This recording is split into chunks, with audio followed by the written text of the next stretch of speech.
Hey listeners, this is a rerun, or as I like to call it, a TAC Reload preamble. You might be hearing more of these. And I'm just going to be real with you. I've been doing this podcast for a lot of years. I've been doing it full time for about 2. I was hoping to grow it into a full-time income. I said I'd give it a year, and I've given it 2. I've cashed out retirement accounts. I've cashed out Bitcoin. Lived off of savings while trying to grow the podcast, and it has grown by God's grace by leaps and bounds, but it has not yet become a full-time income. There's a time to spend and a time to save, Ecclesiastes says. So I will be taking on some private contracting work, have gun, will travel, which means, especially by God's grace, pretty soon I'll be entering in some pretty strenuous training as far as the schedule goes, so you're probably going to get some more reruns. If you don't go back and listen to old episodes, maybe they'll be new to you. But I just wanted to give you a heads up and be real with you as to what's going on. As Ecclesiastes says, there's a time to spend and a time to save. Hopefully we'll build back up some savings and still be able to get out a podcast pretty regularly. I've been doing about a podcast a day for a long time. A lot of podcasts only do a podcast a week. So hopefully you will bear with me. I will try and get the patrons more special insider-only content as they get already. I don't want to leave them out to dry. They're the ones that step up and support the podcast, and I really hope that they feel they're getting their money's worth. But if not, no hard feelings. I will try and keep up on the Patreon stuff, but you guys may see a little bit of a drop-off, at least periodically, depending on schedule, on new episodes. You'll still get new episodes, maybe just not one a day. So enjoy this Tactical Reload episode. What is going on, gunfighters? Hopefully, it's welcome back to Gunfighter Life, the podcast where we talk about guns, firearms, tactics, ammunition, all manner of things, the right way, with God at the center, Judeo-Christian values, and real-world first-hand experience. Today, we're going to be talking about piston A.R.s. This is like the 4th part of the recording of this. Technical issues and interruptions and whatnot doesn't really matter. All that to say, you might hear some different audio just because it was initially recorded on a different mic, and I'm going to try and salvage some of that. Also, I'm trying to improve the podcast. I might put the bio in somewhere in the middle or at the end, wherever it seems germane to the episode, because I think a lot of people that tune in over and over get tired of skipping the bio in the beginning if they've heard it a bunch of times. But I also know that a lot of new listeners come in all the time. And I think it is important to demonstrate subject matter expertise. Otherwise, why are you listening? Why should you care about my opinion on things if I have no real-world first-hand experience in them? So with that being said, let's get into piston-driven fighting rifles. I hesitate to even use the term AR because the main thing of an AR-15 is that it's direct gas impingement or internal piston, whatever you want to call that system. Most people call it a DI system, direct impingement. And that's kind of the main thing that makes the AR different. And if you change that entire operating system, is it still an AR-15 or AR-10? I would argue it's something else. So I am going to call them just piston fighting rifles. And there are many. There are things that aren't even close to being ARs. These SCAR 16 and 17, they're their own thing. And some other ones we're going to talk about today. So that's today. Piston-driven fighting rifles. Now, why might one even make a fighting rifle in a piston system? Well, I would argue they came around even before the direct impingement system, so they predate that. And then the question would be, why would someone then take the M4, M16, AR-15 in that proven direct impingement system and convert it to a piston system? Well, I would argue ever since it got fielded in Vietnam, there have been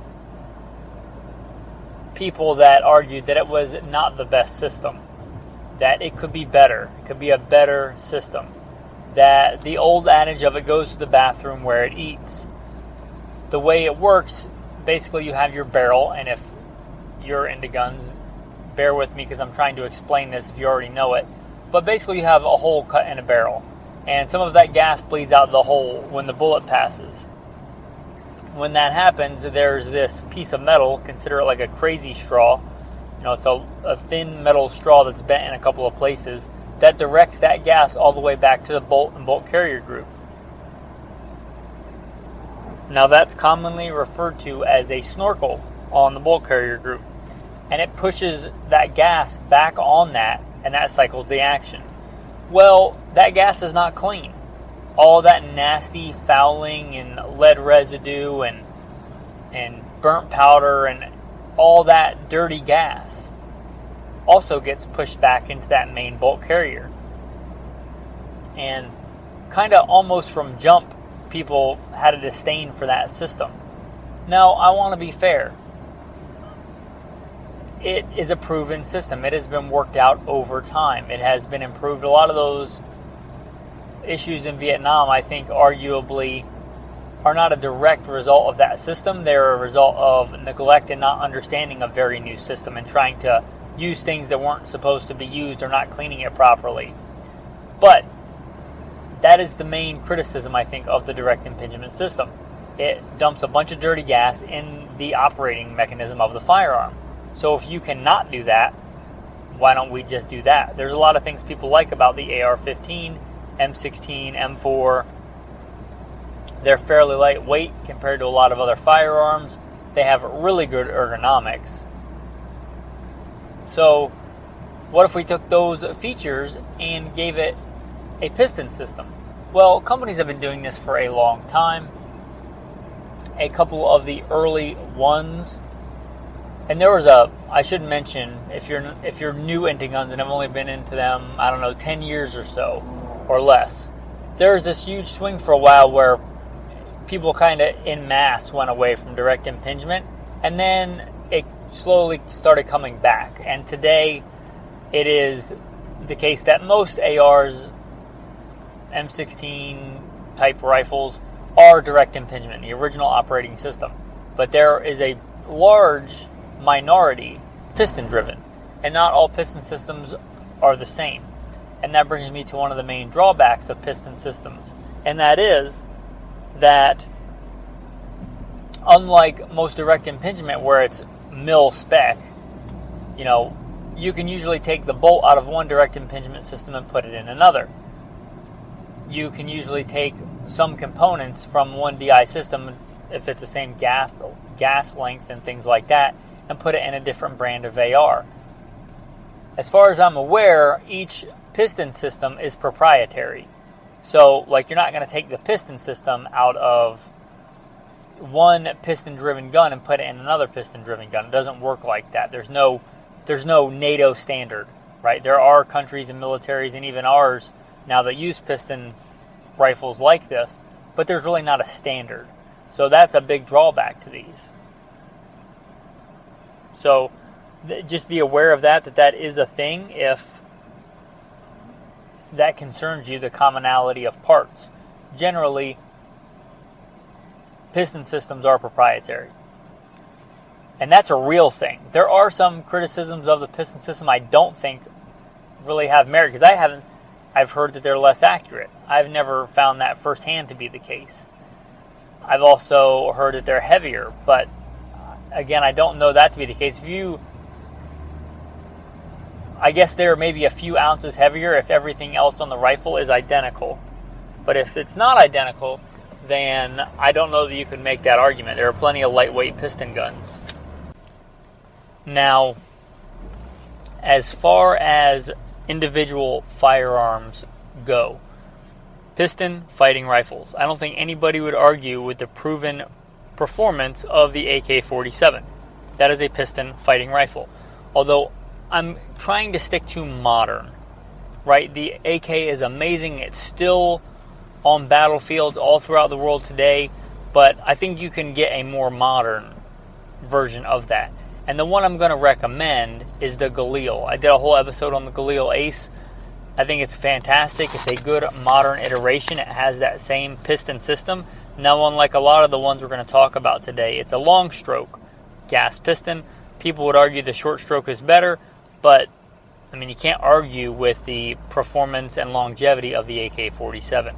So if you want that with better ergonomics, more akin to an AR-15, with the ability to mount modern optics, which I think is a good force multiplier, in arguably more updated calibers, you might decide you want to stick with the 7.62x39. It's a great round, but gives you a lot of options there. You can get it in 5.56. It takes regular AR pattern mags. You can get 7.62x51 NATO 308 version, and that's a full-fledged, full power instead of intermediate fighting rifle. So, and has a piston system, and it's super reliable, and it takes that reliability of the AK and kind of brings it, in my opinion, into the 21st century. So that's going to be the first one I mentioned. I did a whole episode on those if you care more about that one in particular. Okay, so my top pick is going to be the SCAR. It's the rifle that I would pick if I could only pick one rifle, if there was no other caveats. If somebody said you can only have one rifle, period, I'd choose the SCAR 17. The SCAR 17 is referred to as the SCAR Heavy, which is in 7.62x51. There's also the SCAR Light and the more traditional 5.56. They're phenomenal rifles. They're piston driven. They are similar to the AR only in ergonomics. They share the good ergonomics, but they are a different operating system. They are a very reliable system. Very big, beefy bolt, very beefy piston. They're just robust. And they're not heavy, so hats off to them for doing that. A large chunk of that rifle, the bottom part is plastic, much like a lot of, polymer striker-fired handguns are. But sample size of one, the one that I have is ridiculously accurate. If it was a precision bolt gun, I would be happy with its accuracy. It puts them in one ragged hole when I go to zero it. And not with crazy match-grade ammo, not with tuning hand loads, with Walmart 7.62x51 NATO. It's crazy accurate. It's an awesome rifle. I have used it as a professional gunfighter. It was one of my go-tos as the commander of a tactical team. It is absolutely my one rifle if I could only have one rifle. I think it's a phenomenal system, whether you want to go the SCAR Heavy, which they call it the SCAR Heavy because it's the big one, but it's only 7.7 pounds, which is lighter than some of the other 5.56 rifles we're going to talk about on this list. So for a full-size, full-powered fighting rifle, it's not very heavy. And the smaller one is even lighter. And a great proven design. It's piston, so you're not dealing with all that nasty, dirty gas back in the operating system. The SCAR 17, at least, is very proven. The SCAR 16 is too, but SCAR 17 used by special operations in the U.S. military. It's a proven design. It's a good design. It gets the endorsement of if I could only have one. So that should say something. And that, Gunfighters, is a decent segue into another firearm. It may not be an exact copy of a SCAR, but the CZ Bren 2. It's like a SCAR, but cheaper. People would say, why wouldn't you want that? And I would say, because it's like a SCAR, but cheaper. So why would you want that? If it's not a range toy, if it's not a tactical Barbie that you're going to dress up, if it's a gunfighting gun, part of the thing I think that makes the SCAR so good, so accurate, so reliable is that it has really good quality control, fit, and finish. Is it expensive? Yes, but I think it's worth it. I have less confidence that the CZ Bren 2 would actually work reliably, and I've seen mixed reviews on them. I don't know that I would recommend them, but they are kind of a copy, and they are a piston gun. The CZ Bren 2, just know that they are out there. I don't think that I would recommend them. The only people I've seen have them is what I would consider like gun hobbyists. I haven't seen like a professional gunfighter or serious training person take one to a training class. Again, so I hesitate to recommend them. But they are a thing, they are out there. The next one I'm going to consider kind of the sleeper on here. It's kind of for the gun connoisseur. When I initially made the list, I don't even think I remembered this gun, although it's a good gun and has a good reputation. It's the Robinson A.R.s. And you might say, who? And I'd say, yeah, that's why it's kind of the sleeper. Robinson A.R.s. Now, the Robinson A.R.s, again, has this kind of good reputation among the people that know about it. Not a giant gun manufacturer, certainly not to the level of FN or IWI, but they seem to be a good solid company. They make the XCR, they make the XCR-L and the XCR-M. Now, when you first think of that, you might think the L stands for large and the M stands for medium, but the L, I believe, is the 5.56 version, and the M is the larger 7.62 version. And these are kind of in this in-between world, which is why I think it's a good place to discuss them here. They're kind of in an in-between world of an AR and a SCAR 16, SCAR 17. But if you're looking for a good piston-driven ergonomic system, and nothing thus far has jumped out at you, and you want something that seems by all accounts to be a very good gun, but is not one of the major players, you may look at the Robinson A.R.s. Again, that good piston-driven system, it seems to be made well, although they're not super common, so I can't speak to how well they work firsthand, but again, from all accounts, they seem to work rather well. And they're expensive, but they're not in the realm of a SCAR expensive. They don't seem to be much more than a CZ Bren 2, and if I was going to pick, I would certainly, I think for me, pick one of these over a CZ Bren 2. You know, with inflation the way it is, maybe I shouldn't use dollars. Maybe I should use Cougarans. If a SCAR is going to cost you 2 gold Cougarans, and the Bren 2 is going to cost you 1 Cougarand, the Robinson A.R.s looks like it might cost you a little over 1 Cougarand. So, you know, maybe a couple $100 difference, but in the grand scheme of things, if you're looking at a good, proven, reliable piston gun of this caliber, and I mean caliber as in quality, not as in the actual chambering, you know, it's a good place to look, and that just gives you some idea of the cost of these guns. Now let's get into kind of the world of the A.R.s that somebody bolted a short stroke gas piston on, which there are quite a few of them, and I'm not going to mention all of them, but I will mention a few, and these basically are A.R.s. They are an A.R. style gun that somebody has maybe even used a lot of A.R. parts for, many of the similar A.R. parts for, and retrofitted or changed the design to be a short stroke gas piston. One of the ones that stands out for longevity and quality is LMT. Lewis Machine & Tools seems to be a very good company. And they may not be a major manufacturer like FN, but they're not a baby in the firearms company either, in the firearms manufacturing world. If you look at LMT, you know, they have quite a few military contracts to their name. They supply arms to more than just the, you know, hobbyist shooter. And I think that is important when establishing a track record of whether you should trust something or not. And this is from their website. Of course, anything I tell you, you should verify. This is from LMP's website, though. British Armed Forces, Estonia Defence Force, Jordan Republican Security Directorate, New Zealand Defence Force, and U.S. Armed Forces. So they've got some street cred there, right? They have some proven track record. So it's not like they're some, you know, fly-by-night tiny manufacturer where maybe you're getting something good and maybe you're not. They have a pretty established track record there. And I should mention this, and many of the other manufacturers I'm going to mention also make direct impingement ARs, so make sure if you're going to buy one, you verify if you want a piston that it's the piston version. But the LMTs seem to be, again, well-made, proven track record. And As far as price goes, they're not the bargain basement one. They're in that kind of Scar-ish range. They are, 1.5 to 2.5 Cougarand type price range.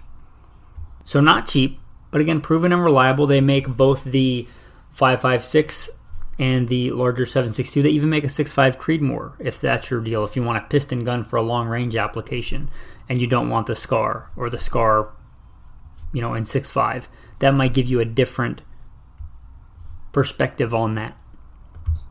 The next one is similar, LWRC. LWRC seems to be, again, not a major player, not a giant conglomerate like FM, but pretty well established. They've been around a while, founded in 1999 based on Wikipedia, so verify all that for yourself. But they've been around a while, and they're kind of known and have been for a while for making piston-driven A.R.s. So I don't see any problem with them as a manufacturer either. And they also make a spectrum, direct impingement. They make the 5.56 versions, the larger, what I would call full size, based on the larger frame AR platform. Most will call that an AR-10, but I think that's owned maybe by Armalite. But you get the idea. They make both. They're not cheap guns either. You're talking that similar price range, over 1 Cougarand to over 2 Cougarands in price. They're not the budget option either, but I don't know which one is more proven. I might go with, LMT just because it seems to have more contracts, but the LWRC is no Johnny-come-lately to the piston AR game, and they seem to be made very well. It does look like they have some government contract wins, Jordanian Armed Forces, and perhaps some other ones, although I'm not sure I can verify that. But either way, they're not, a Johnny-come-lately on the scene for that. They're pretty well established. So LMT, LWRC, I think you'd be good either way. Look for which one kind of makes a model that you're interested in or more interested in. I think both would be a solid choice. I would feel confident, I think, buying from either one of those if I was looking for a good piston AR. If I was working for a department or whatever and they said, we're standardizing on an AR, it has to be an AR, and that was the caveat. And I couldn't have like a Scar 16 or couldn't pick another option like a Robinson because to them that wasn't an AR, I would likely pick one of these two. If I couldn't take the AR that I already have. And this AR that I have is from another manufacturer, and it's from the early manufacturing of this company, and it is my favorite AR, and it has been for a long time. I've used it as a professional gunfighter for a really long time. I can't even remember when I got it, maybe 2009 or 10 or 11-ish. I used it as a police officer. It is a fantastic. I used it as the commander of a tactical team. I used it in some pretty legit hardcore training class. It's a fantastic AR. And it is the A.R.s. Now, as you might imagine, over the past well over a decade, things have become a lot more modernized in the AR world with different attachment systems. This was before I ever remember hearing the term keylock or M-mod, long before that was settled. They had their own proprietary system called a Samson rail. Very similar to both those systems. It's its own thing. I have it on there. It works great. Mine was the Evil Light upper. That Evil Light. It wasn't cheap at the time. In fact, it was quite expensive at the time, but it was sleek, lightweight, and sample size of 1. Mine is crazy accurate. That's why I'm skeptical of people that say that piston guns aren't as accurate. I have bought and sold many an AR, or gotten rid of many an AR in the past over a decade. I haven't parted with that one, and that would probably be the last one that I would sell if it was talking about A.R.s. And that should say something. It's a great rifle, that A.R.s. It's got a piston system. It's very sleek, but not fragile.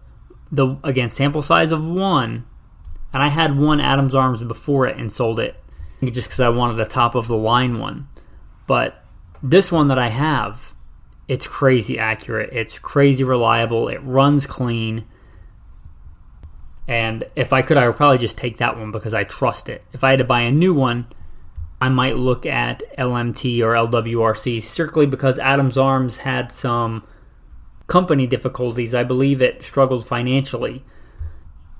I don't know if that affected their products or not, but the A.R.s that I have is an amazing system. It is crazy reliable. The quality control on mine seems fantastic.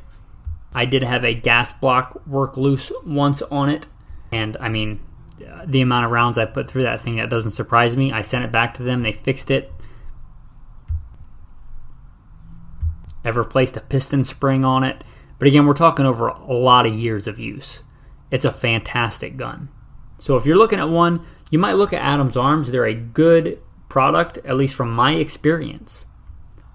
If you're looking to get into the world of a piston AR, thus far you've never owned an AR and you just don't want to deal with the direct impingement system, or you're used to DI guns but you want to try one and you want a good gun that's not going to cost a ton, they have at least two models I'm looking at on their website that are priced at what I would consider less than half a Cougarand. So pretty affordable compared to most of the other ones we talked about. And I believe they use the same piston system. It's just you don't get as many fancy details. But if you don't care about that, if you just want a hard use piston driven AR without spending a ton of money, but it's still probably going to be very reliable and clean running, you might look at A.R.s. They got one called like the mid base and the rifle PI. They're very basic handguards, basic buttstocks, but that's okay. If you just want to get into the world of a piston AR, they're a good gun, at least from my experience, first-hand experience. Again, probably the last AR that I would ever sell that I own. And the fact that I've gone through many ARs over the years, and I haven't parted with that one, should say something about that gun. Now, a lot of that is I trust it because I've run it, but part of that is it's made really well. Again, mine is crazy accurate. It runs very clean. The fit and finish on it is good, especially the finish. I don't know what kind of finish they put on there, but it's held up really well over the years, especially for the amount of abuse and sometimes neglect that I've run that gun through, which again is one of the whole appeals, I think, of the piston-driven system. It's more forgiving of that. POF was another one brought up in the Patreon chat. You should know that a lot of this stuff gets bantered around and talked about in the Patreon chat. If you like this podcast or a regular listener and want to be a part of that and contribute and reap the benefits of that, iron sharpening iron, you might consider becoming a patron. There's a Patreon link in the show notes. That insider chat is a Facebook Messenger insider chat. That's just one of the benefits of being a patron. Anyway, in the chat, it was brought up the Patriot Ordnance Factory, POF. Now, these guys have been around a while. I'm not sure how long they've been making piston guns. I was not aware that they made a piston gun until somebody mentioned it and I looked into it. That being said, they don't look very cheap. They look to be in the same price point of the LMT and LWRC, which have a very good proven track record. So to me, if you were suggesting this, you would have to show me, if I were the buyer, what this offers that I don't get from LMT or LWRC, because those are, in my opinion, a much more established, proven system that has gained the use of, actual agencies in the field. So I would want some demonstration of how it was better than that if it was a similar price point. But that doesn't make it a bad gun. So I wanted to make you aware of it. The Patriot Ordnance Factory. They make one. Their Revolution, I believe, is their piston-driven system. All right, a couple more that I wanted to mention. Keltec. Keltec makes a couple of piston guns.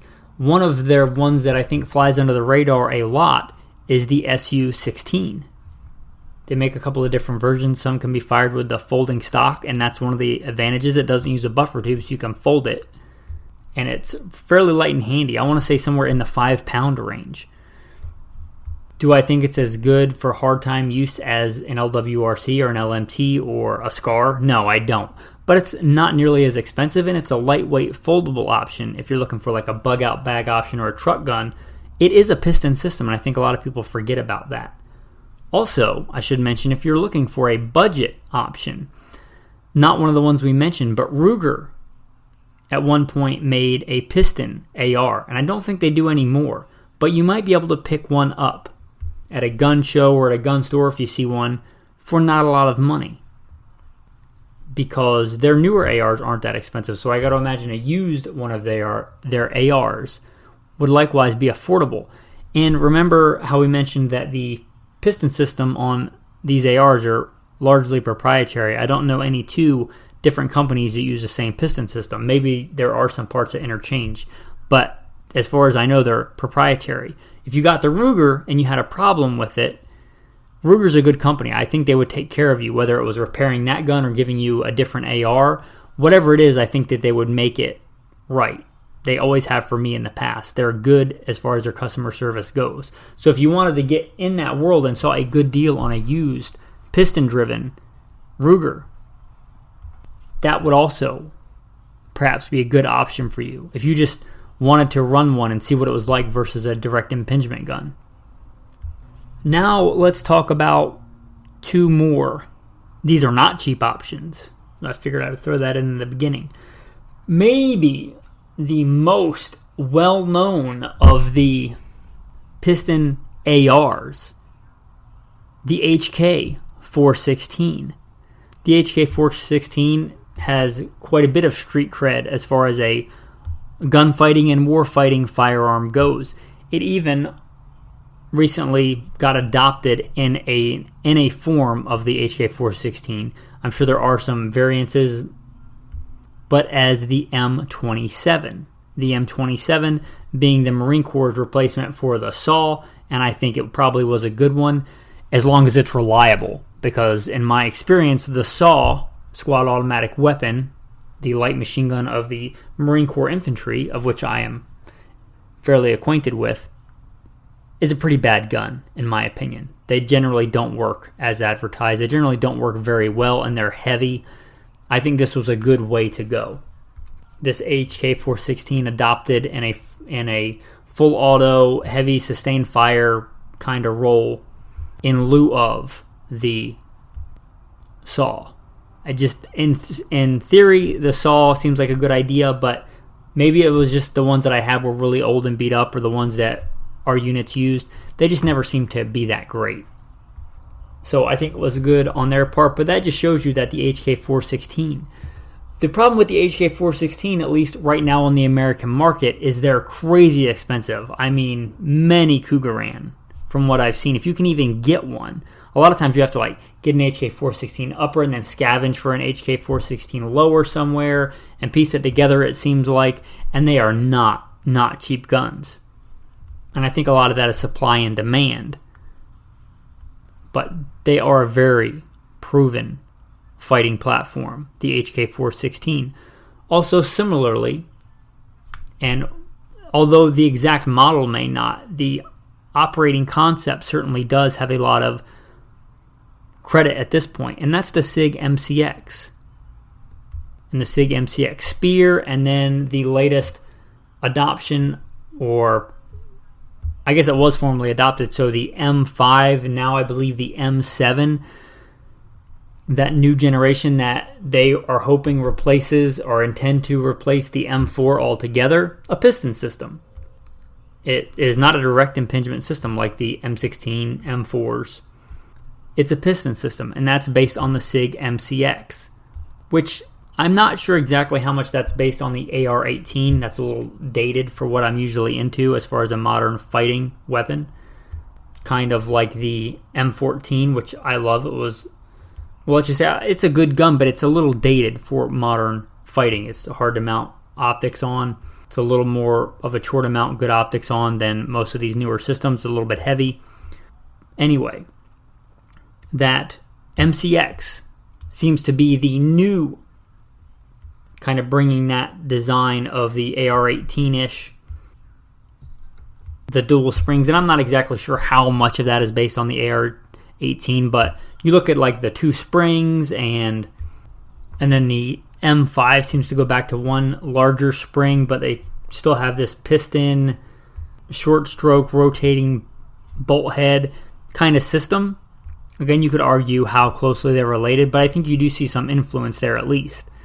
And the SIG MCX is kind of the modern version of that. And they make all different, ranging from 5.56 all the way up to 308 and the new 277 Fury round, all kind of based on that MCX Spear, M5 kind of family.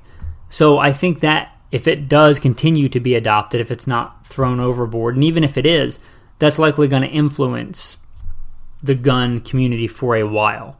So the HK416 and the SIG MCX, both really good, modern, fairly well tested and established versions of a piston fighting rifle.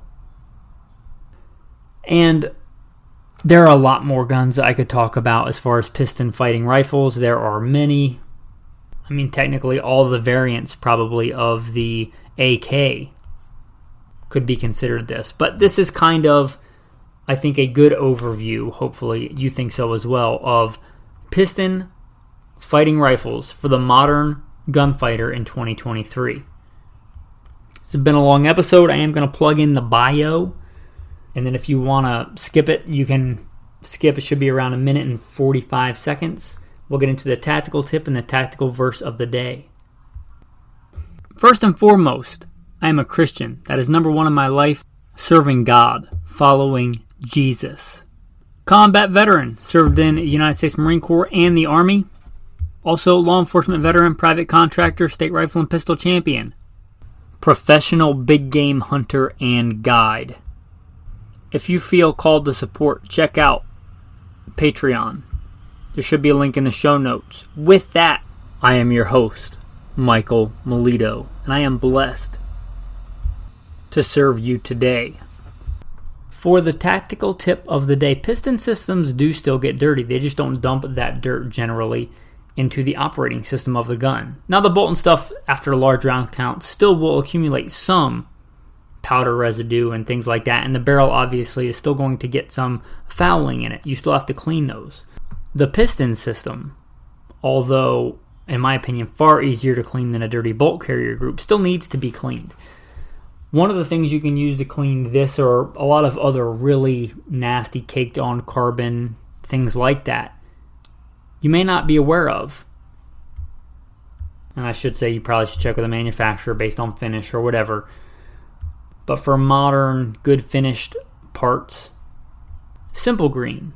Just having like a Tupperware tote full of Simple Green you can soak parts in. If you're not in a hurry to clean it, if you can soak it or soak certain parts of it overnight or for a day or two, you can drop them in Simple Green. And in my experience, works really well, and it makes it far easier to clean when you go back to clean those parts. I don't know that I would use it on like an antique firearm, but for a modern gun with modern finishes, in my experience, it works rather well. So you may look at that on a piston system that you're trying to clean, or on something else that's really caked and really dirty, maybe got left outside and is kind of rusty and corroded. You may look at Simple Green. A lot of people may not think of that as a gun cleaning solution.